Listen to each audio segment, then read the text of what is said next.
Yo, Come on, see, we're not arguing. yo, See. real talk, I just got like a couple questions. You not paralyzed? Like the right side of your body, you not paralyzed? What's on, Bro, you know what I'm on, bro. Hey, see what's going on? Hold on, what's his name?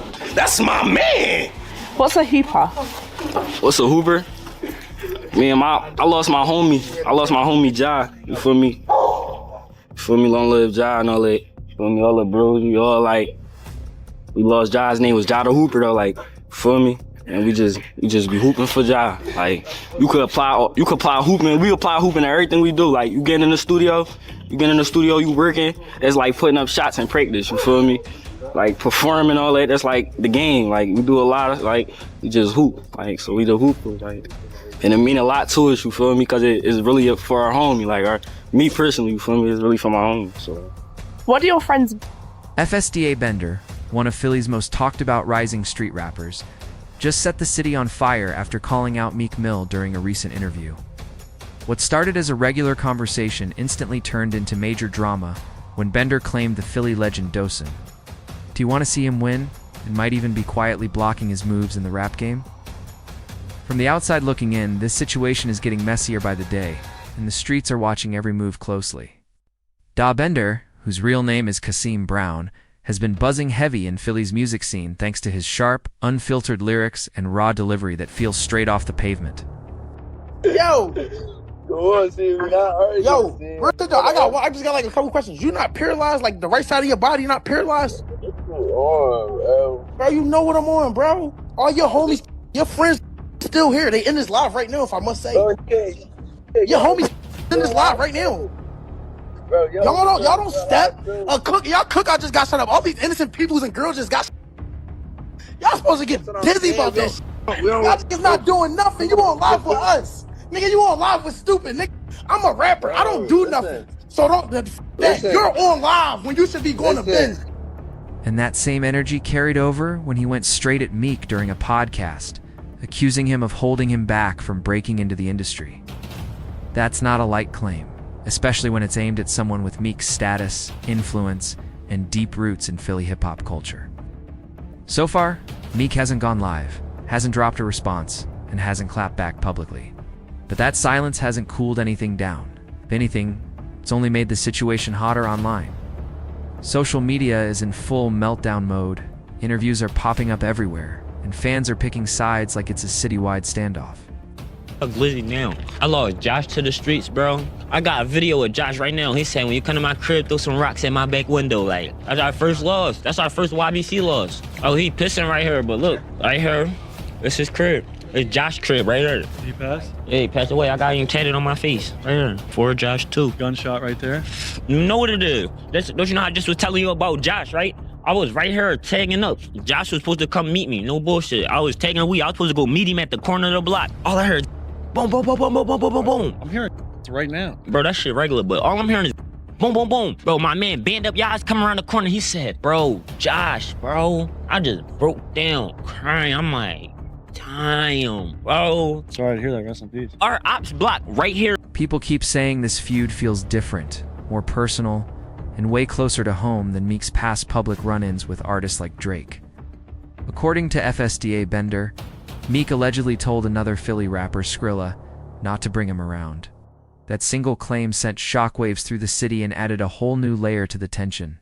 Suddenly, this didn't feel like regular rap competition anymore. He's the only older rapper that gave me a chance. Meek told Skrilla, don't bring FS to Bender.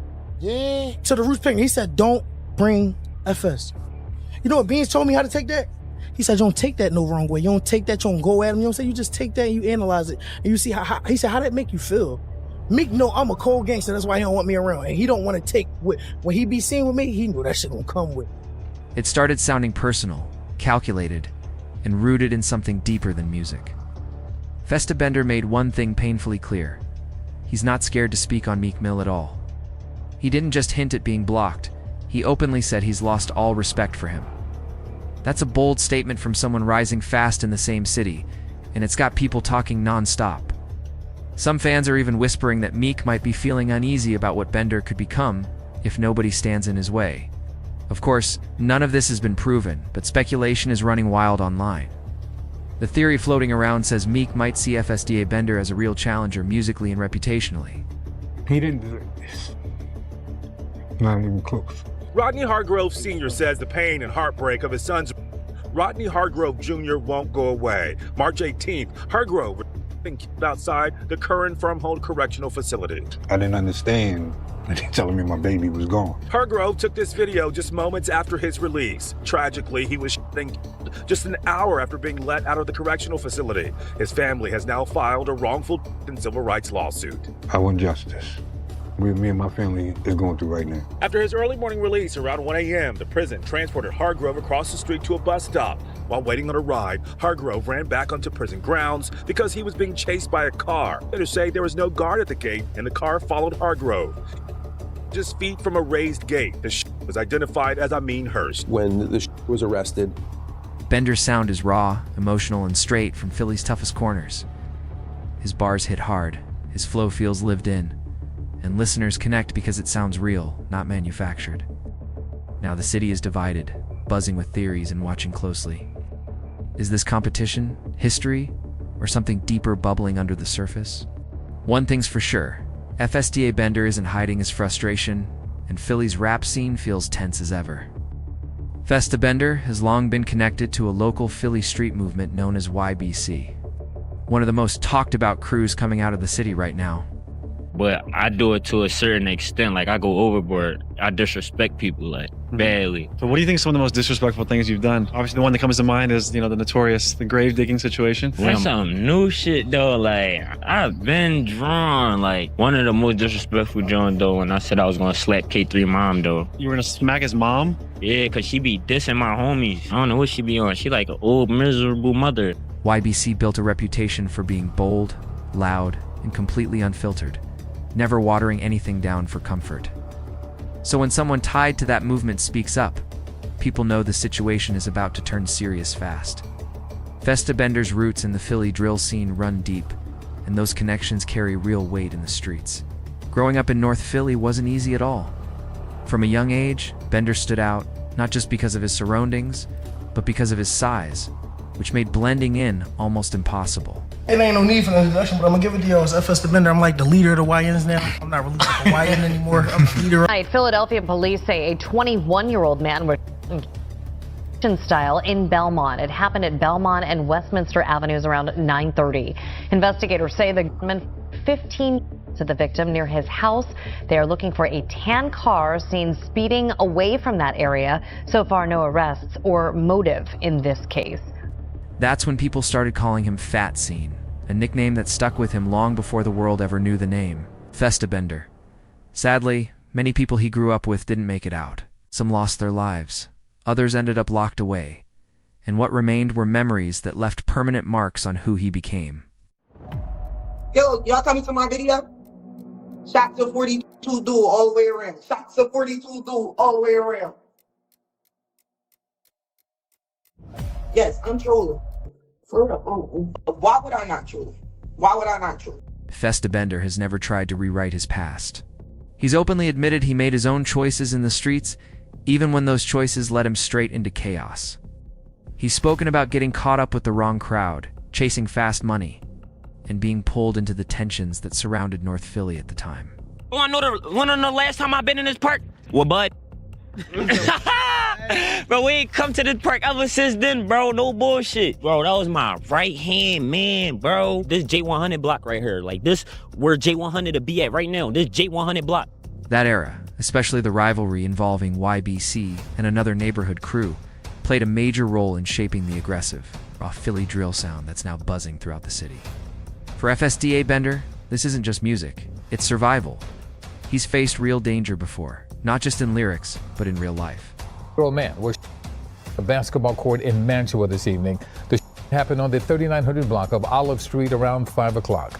Police say the victim was multiple times. At this point, police have not discovered a motive. From around here. I don't know who that was. Every time somebody been seeing me, bro, they been rolling their windows up. I don't like when they do shit like that. I feel like they be putting cars in and shit. I'm gonna start people that do that. So does the... There was a moment caught on video where he was standing outside, just hanging around, when gunfire suddenly broke out nearby.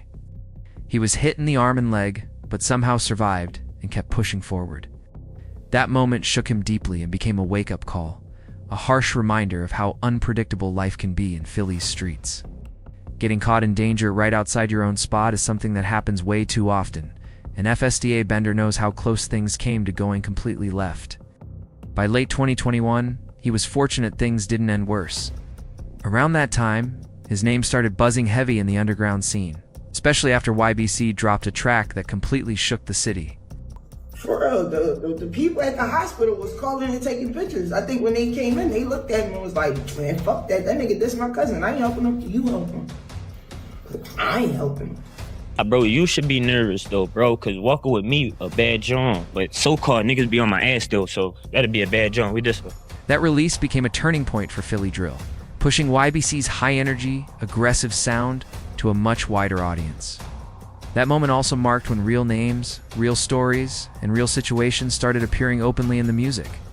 It felt raw, intense, and impossible to ignore. By 2022, FSDA Bender began building his own solo momentum. That's when he officially locked in with F5 Dull and the rest of YBC, even though he'd been moving alongside them since around 2020. Back then, plenty of people in Philly weren't feeling YBC's approach at all. F5 Dull took the most heat because it's That's how we coming. We in the trenches, like we in Philly, I'm outside. And besides that, they also got, just to clarify, those are legally obtained, legally owned. So do you know what's wrong? Oh my gosh. And then they kept on shooting after that.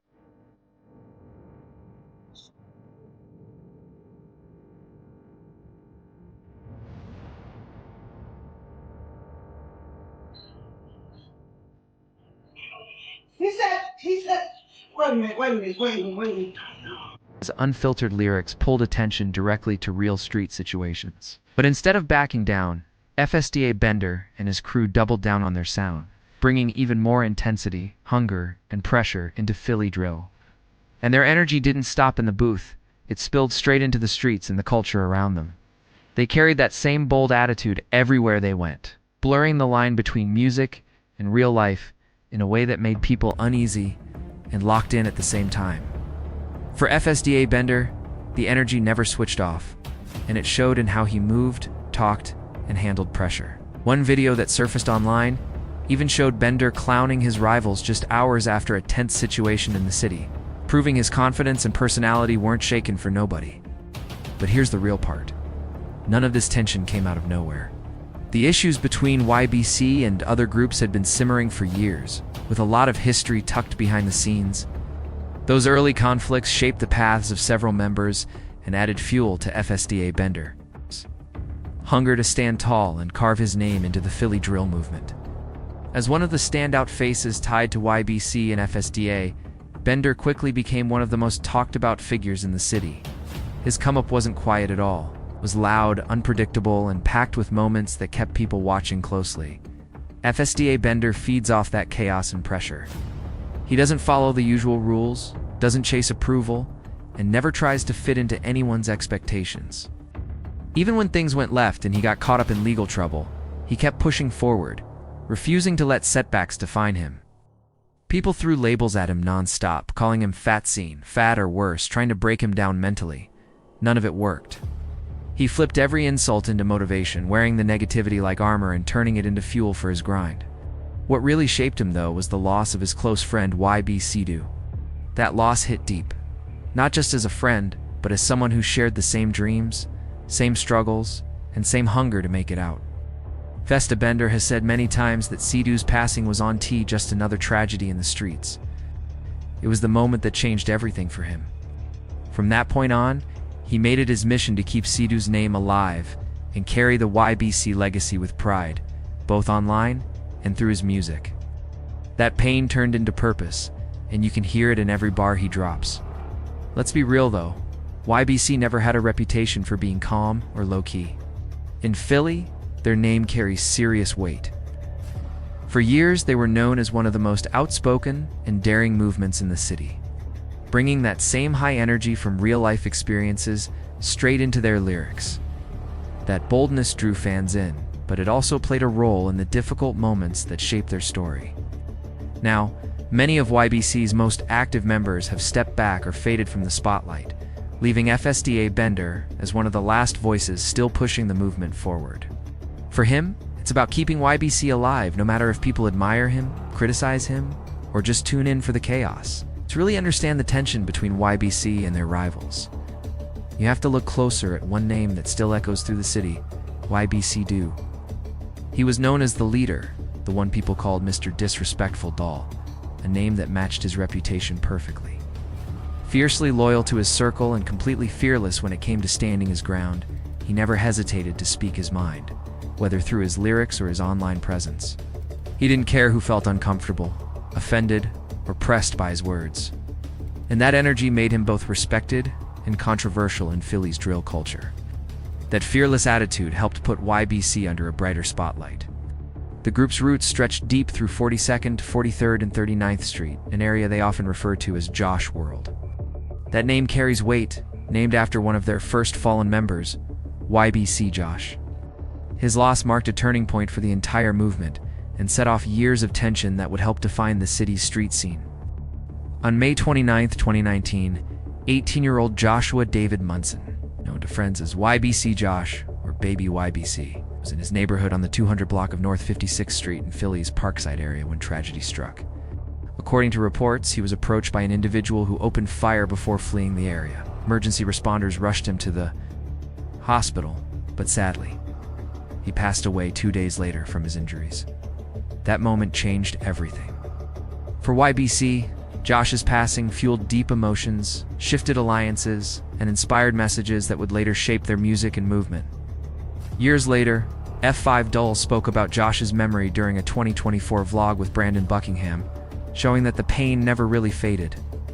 But the neighborhood didn't calm down after that loss. Just 10 months later, on March 2nd, 2020, another tragedy unfolded. A young man named Bud Hawkins was playing basketball at the 39th and Olive Playground when gunfire erupted. He was struck multiple times and rushed to the same hospital where Josh had once been treated, but doctors couldn't save him. That loss shook the entire community and deepened the pain surrounding the area. Authorities launched an investigation, and reports online claimed to individuals were allegedly connected to the incident. One person reportedly associated with YBC and known as Vaughn was later taken into custody in relation to the case. That only added more layers of tension and unresolved emotion to an already heavy situation. Then in 2022, things took another unexpected turn. A rapper named Tay Savage, also known as Hooper or Blow for Bud, posted an Instagram story suggesting members of his circle had confronted Vaughn while he was incarcerated. That post lit social media up, with fans debating whether it was real or just online talk. By 2024, members connected to the Hooper set appeared in a vlog by a British YouTuber, paying tribute to fallen friends, including Bud. It was an emotional moment that showed how deep these losses still run. Around the same time, F5 Dull made waves again, after revisiting the same basketball court where Bud had been injured during another vlog with Brandon Buckingham. Said it was his first time back since the tragedy, laughed nervously, and referred to it as J100's block, a clip that quickly went viral and sparked massive debate online. The tension didn't stop there. F5 Dull later dropped the track Out the Pound, where he referenced several names in the intro, including Bud, repeating the nickname before moving into bars about his grind and success. The song instantly grabbed attention, with listeners reacting to the bold lyrics and emotional weight behind them. Just months after Bud's passing, more heartbreak followed. On September 28, 2020, a 21-year-old named Brian Hall, also known as BL, was found fatally injured on the 900 block of Belmont Avenue. The news spread fast across Philly, sparking even more tension in neighborhoods connected to YBC. None of this tension popped up overnight. The issues between YBC and rival groups have been building for years, shaping the paths of many involved. Those early conflicts added fuel to FSDA Bender's drive to stand tall and make his mark in the Philly drill movement. His rise hasn't been quiet at all. It's been loud, unpredictable, and full of moments that keep people locked in. FSDA Bender feeds off that energy. He doesn't play by anyone's rules and never tries to fit into expectations. People have thrown labels at him for years, but none of it slows him down. He flips negativity into motivation and keeps pushing forward. What truly shaped him, though, was the loss of a close friend. A moment he said many times changed everything and turned his pain into purpose. Everything changed for him in an instant. And from that moment forward, he made it his mission to keep Dali's name alive and carry the YBC legacy with pride, both online and in his music. This wasn't just grief, it became purpose, and every move he made after that carried extra weight. Now let's be real, YBC never had a reputation for being calm or low-key. In Philly, that name carries serious weight, and for years they were known as one of the most outspoken and daring groups in the city, bringing real-life energy straight into their lyrics without holding back. That boldness helped make them popular, but it also played a role in some of the heavy moments that shaped their story. Over time, many of YBC's most active members stepped back or were pushed out of the spotlight, leaving FSDA Bender as one of the last voices still pushing the movement forward. For Bender, it's about making sure the YBC name never fades. Whether people admire him, criticize him, or just tune in for the chaos he stirs up. But to really understand the tension between YBC and their rivals, you have to look at one of the crew's most talked about figures, YBC Dole, also known as Mr. Disrespectful Dole. He built a reputation for being fiercely loyal to his circle and completely fearless when it came to standing his ground. Whether through lyrics or online presence, he spoke his mind no matter who took offense, and that attitude made him both respected and controversial in Philly's drill culture. YBC's roots stretch through 42nd, 43rd, and 39th Street, an area the crew often refers to as Josh World, named after one of their first fallen members, YBC Josh. His passing marked a turning point for the entire group and sparked years of tension that helped define the city's street scene. On May 29, 2019, 18-year-old Joshua David Munson, known as YBC Josh or Baby YBC, was in the Parkside area when tragedy struck. Reports say someone approached him and opened fire before fleeing, and although responders rushed him to the hospital, he sadly passed away 2 days later. That loss changed everything for YBC. Emotions ran high, alliances shifted, and the pain inspired music and messages that would later define the movement. Years later, YBC Dole spoke about Josh during a 2024 vlog with Brandon Buckingham, showing that the moment still weighs heavy on the group. Sadly, the neighborhood didn't calm down after that. Just 10 months later, on March 2, 2020, another tragedy unfolded when Bud Hawkins was playing basketball at the 39th and Olive Playground. Gunfire erupted, and he was struck multiple times before being rushed to the same hospital Josh had been taken to, but doctors couldn't save him. The loss shook the entire community and deepened the pain already surrounding the YBC name. Authorities investigated, and online reports claimed individuals were allegedly connected to the case, including someone known as Vaughn, who was later taken into custody. Then, in 2022, things took another wild turn when Tay Savage, also known as Hooper or Blow for Bud, posted an Instagram story suggesting members of his crew had confronted Vaughn while he was locked up. The post exploded online, with fans debating if it was real or just more internet talk. By 2024, members of the Hooper set appeared in a British YouTuber's vlog, paying tribute to fallen friends, including Bud, and the emotion was heavy. Around that same time, YBC Dole made waves again after appearing in another Brandon Buckingham vlog. He visited the same basketball court where Bud had been injured, said it was his first time back since the tragedy, laughed, and called it J100's block, a clip that went viral and sparked massive controversy. YBC Dole then turned heads even more when he dropped out the pound, calling out several names, including Bud, right in the intro. He repeated the nickname before jumping into bars about hustle and success, and fans immediately reacted to the bold lyrics and emotional weight behind the track. But the chaos didn't stop there. Months later, on September 28, 2020, another young man, Brian Hall, also known as BL, lost his life on the 900 block of Belmont Avenue. The news spread fast across Philly and added even more tension to neighborhoods connected to YBC. Surveillance footage from another later incident circulated online, with viewers pointing out attention on the back seat where Dole had been sitting. Official reports stated that YBC Dole was attacked on the 5500 block of North 6th Street, and police later located a white Hyundai SUV believed to be involved. Investigators confirmed the 25-year-old artist suffered multiple serious injuries and sadly passed away days later. Following that, K3's mother went live on Instagram, speaking emotionally about the situation and claiming that when Dole arrived at the hospital, people weren't fully focused on helping him, saying some were recording instead. Her words sparked outrage across social media and intensified the conversation. Police continued working the case and soon found a burned-out stolen vehicle on the 6900 block of North 15th Street, believed to be connected to the crime. That discovery became a major lead, and authorities later identified a suspect named Aiden Waters. Online discussions claimed he was allegedly connected to the attack on YBC Dole, widely known as Mr. Disrespectful. The news of Dole's passing sent shockwaves through Philly's drill scene. Fans, artists, and critics all reacted, with some calling it the end of an era and others saying it was a warning about how dangerous this lifestyle can become. His final moments, captured on video days before his passing, remain one of the most haunting chapters in Philly's modern rap history.